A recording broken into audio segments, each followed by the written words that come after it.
Bellinger, the wicked producer.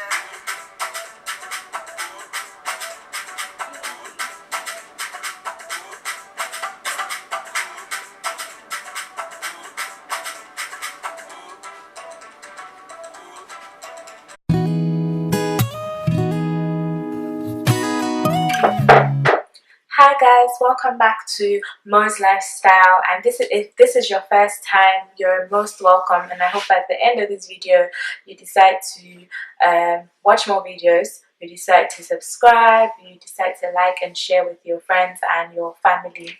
So today I'm going to be talking about, I don't know, what should I talk about? I'm going to be talking about how I almost got kidnapped. I'm not even joking. I'm not joking, guys. Like, bro. When I think back, I'm just thinking I actually did a lot of silly things in university that I'm sure by the end of this video, if my big brother ever watches it, he's going to kill me, or whoever, like my sisters. They're actually going to ask me if I'm stupid. So this was my first, imagine, my first day of uni. Obviously you have freshers week, so what they did was they would bring different artists. You know, there was the ACS, yes.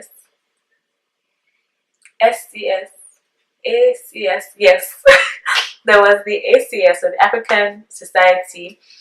They would, you know, organize, and different tiny groups would like organize to bring like Nigerian artists and, you know, all these people. Anyway, so Olamide was coming to my city, and well, if you guys don't know, I'm a big Olamide fan. You know, I make sure I mark attendance at all his all his concerts. You know, me and Olamide were like this. So Olamide was obviously coming to town. I was hyped, you know, I ordered my dress, my shoes, everything, feeling so cool with myself. I'd call all my girlfriends like, yo, Olamide is coming, so we have to go. So we bought our tickets, and then we went for this club slash, you know, show or whatever. So we got there now. Of course, Nigerian timing, we're like the first set of people to get there. Olamide finally came. I can't find my iPod, but if I eventually find my iPod, my friend at that time recorded it, so I'll just put it somewhere here or here. I don't know, but I'll put it somewhere here, for you guys to see. So it was lit, you know, it was playing all his songs, damn you, all of that, and yeah, so while, you know, everybody, Olamide, obviously, it was a really tiny club, and he had to perform on a walk top. So it was like the bar area, that's where he had to perform. So he had to stand on top of the like table, so everybody was trying to get to the front to be able to touch him or see him or whatever. So my friends and I were just, you know, forming big girl, we don't want to go, this, that. But at the time I was seeing that thing, it was happening in front, I had to obviously make my way to the front. So there was this so we noticed that while we were dancing, before Olamide actually started performing, I was dancing with my friends, a waiter kept on coming to our table with drinks, and me, I'm just like, because when I go to the club, I'm always like, oh, careful or whatever. So I was just like, sorry, excuse me, like, we didn't order drinks. And she's like, oh, no, that's fine, it's from the table over there. I said, okay. My friends as usual, they were downing these drinks. I was still thinking, like, what's going on? What if they drug us? I'm very paranoid. I was like, oh my god, what if they drug us? What if it's a plan? Some. Next thing, this girl comes back again. She says, oh, the gentleman over there asked what you want to drink in particular. I said, I'm not a drinker like that. Like, I don't know the name of drinks. So obviously my friend was like, please tell them we want champagne. I was just like, okay, cool. So obviously, like, they brought the champagne to our table, and then he walks over and he's like, oh, hi, can I speak to you for a minute? So I just said, okay. So disclaimer, I wasn't in a relationship at this time. For those of you that would now jump into my comments to start asking questions. I wasn't in a relationship at this time. So yeah, so he walked up to us and he's like, "Oh, can I speak to you for a minute?" I was like, "Okay, cool." So we stepped outside and he's like, "Oh, what's your name?" No, I told him my name, told me everything was fine. So on that day he started performing. I told him, "I'm sorry, I have to go back inside, I really want to watch the performance." So we got inside and then this boy was giving me the whole story of, oh, now he knows Olamide. Now his name Olamide is going to Manchester to perform, so he can just organize like a backstage. But I feel so bad even giving this story because it's so embarrassing. I was like, oh, the Olamide, he's having a performance again in Manchester and it's going to be bigger than this one, so I should definitely come through that. And I said, I don't know anybody in Manchester, I don't have any place to stay. Like, don't worry, I have you sorted, just come down, blah, blah, blah. I'll pick you up from the train station. I said, sure. I feel it was greed that was wrong with me because I had seen Olamide in my own city. So I don't know why a guy that I just met would tell me that, oh, he has everything covered, he knows Olamide, backstage, everything, I should come. Anyway, so that, the day after lecture, like I told my friends, I'm like, this is what this guy is saying, like, you guys, let's go, blah, blah, blah, gingered all of them. We didn't have money. Oh, God, I'm actually stupid. I was broke. I think I only had like £20 in my account. But I was like, no, you guys, let's go. We'll take a coach. We took the coach. We went.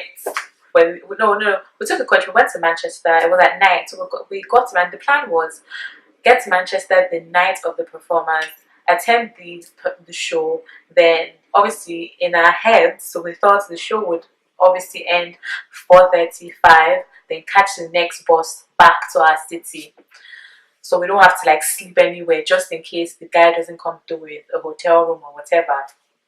And at that point, that was a smart plan. All of us were like, oh yeah, that's even perfect. So we got to the coach. We arrived in Manchester, or at the coach station. So I called him and like, oh, we're here. So he came, with his nice car. I was like, caught big fish. Came with his nice car, everything. We got in. He came with his friend. So his friend was like, oh, how are you guys? You guys are so pretty. This, that, that. I was like, okay. In my head, I was just like, I just want to see Olamide. That's why I'm here. Then his friend was like, oh, where are we from? I was like, well, I'm Nigerian, I'm Yoruba. And then my other two friends were like, oh, they're Nigerian, they're from Delta State. And then he was like, oh, he's from Jamaica. So I was just like, okay. So he took us to his apartment. There were like 3 other guys there. So there were 5 guys in total there. Those 3 other guys were drinking already. So when we got inside, the guy that said he was Jamaican started speaking Yoruba. So they were like, oh, don't you guys want anything to drink? We're like, oh no, we're fine. Like, we're fine, thank you. We don't want anything to drink. And then I now heard him. So no, he asked me, he's like, oh, do you guys even, like, oh, are you sure you're Yoruba? Speak your language. And I do this thing a lot here. When I go out, like, and people ask me where I'm from, and I say, oh, I'm Yoruba, and they're like, you don't know how to speak your language. I don't argue with them, because then I want, like, just in case anything happens and they're speaking Yoruba, like, to themselves, I know what they're saying. So in case they want to kill me, I know how to run for my life. So anyway, that was what I did.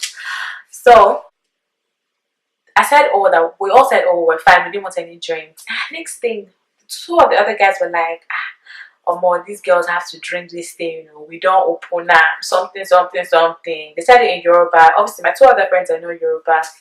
That's how I just told them, I was like, girls, we have to go. And the thing is, we're sitting down at his apartment for over 2 hours, and he told us that the thing was starting by 11:30, and it was like, what, like 1:32. So we're just like, okay, it's either this thing is not happening or something else is about to happen to us. So I told my friends, I'm like, yo, we have to go. So I started calling all my friends that I knew in Manchester. I called my DJ friend. He said, oh, that he has a gig, that he can pick us up and then we can just chill at the club with him and then we'll sleep over at his. After like 20 minutes, that one didn't show up, nothing. That's how I just grabbed my coat, grabbed my friends, we left. I started walking around the streets of Manchester. It was cold, we didn't know anyone. remember, I was broke. Like I didn't have any place to stay, nothing. So we had to, and the coach station was closed. So we had to start walking around. We had to start walking around Manchester, just so we don't look like we're homeless or idle or whatever. So I remember, well, because we didn't know our way, we were walking, and then we got to an alley that looked like, obviously there were clubs. It didn't look like there were actually clubs there, but we didn't know that it was a gay district.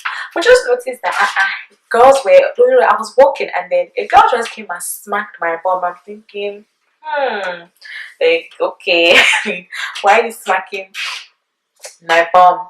That's how one black guy was like, oh, what are you pretty girls doing in these districts? Like, it's for gay people. You should have to go to another place. Then my friend was like, you know what, you can't do this anymore. So she called one of her friends, one of her exes, that explained the situation to him. And then we went to his house. Of course, as usual, I was paranoid. I didn't sleep. I was awake. Like, and that's what our ticket was. Our bus ticket was for 6 a.m. So once it was 6 a.m., I just called myself a taxi, woke them up, and we left. And I promised myself that I wasn't in this life. I'm not going to. If I don't know you well enough, if you like, tell me that Olamide has requested to see me personally because he saw some of my YouTube videos. I don't care. Like, I'm not moving. Like, I need to get either a phone call from him or his manager, somebody, because I'm not going. So yeah, that was how I got, well, almost got drugged. And if I had drank it, probably they would have slept with me or done something to me, God forbid. I thank God that my Yoruba senses came through. And yeah, that's my story time, guys. It's not usually my thing, so I don't know if I did it well. I hope you guys enjoyed it.